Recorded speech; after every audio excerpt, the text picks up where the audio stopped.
வணக்கம். இன்று நான் வெளியிடும் கணிப்பு என்னவென்றால், மேல்மலையனூர் திரு அங்காள பரமேஸ்வரி அவர்களின் பற்றிய அருள்வாக்கே.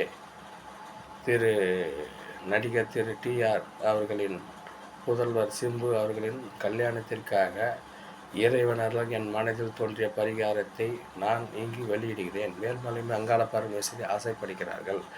என்னவென்றால், மேல்மலையனூர் அங்காள பரமேஸ்வரி அவர்களை பற்றி ஒரு பாடல் திரு டி. ராஜேந்திரன் அவர்கள் இயற்ற வேண்டும். இயற்றி இசையமைத்து அவர்களை பற்றி பாட வேண்டும்.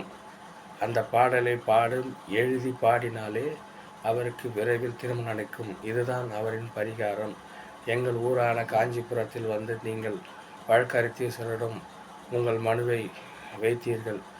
ஏரில் இருக்கிற அந்த கேள்விக்கு நான் ஏரில் பதில் சொல்கிறேன். உங்களை எப்படி நேரில் வந்து பார்க்கறதுன்னு எனக்கு தெரில சார். அதனால் பர்சனல் விஷயத்த செல்ஃபோனில் பேச நினச்சிக்காதீங்க. மீடியா தான் டக்குன்னு போய் சேரும் நான் நம்புகிறேன். ஏதாவது தவறாக இருந்தால் மன்னிக்குங்க. சில விஷயம் ஓப்பனாக யூடியூப்பில் பேச முடியாது. யூடியூப் அண்டு சோஷியல் மீடியாவில் பேச முடியாது. சில விஷயங்களை வந்து நான் நேராக பேசுகிறேன் சார். எனக்கு எதுவும் தேவையில்லை. எனக்கு பரிகாரம் நல்லா நடந்தால், நல்ல விஷயம் நடந்தால் சந்தோஷம் தான். எனக்கு ₹1 தேவையில்லை. அவருக்கு கல்யாணம் நிச்சயமாகி கல்யாணம் நடந்ததுன்னா உங்களுக்கு அப்புறம் நான் சந்தோஷப்படுற முதல் ஆள் நான் தான். நன்றி, வணக்கம். வாழ்க வளமுடன்.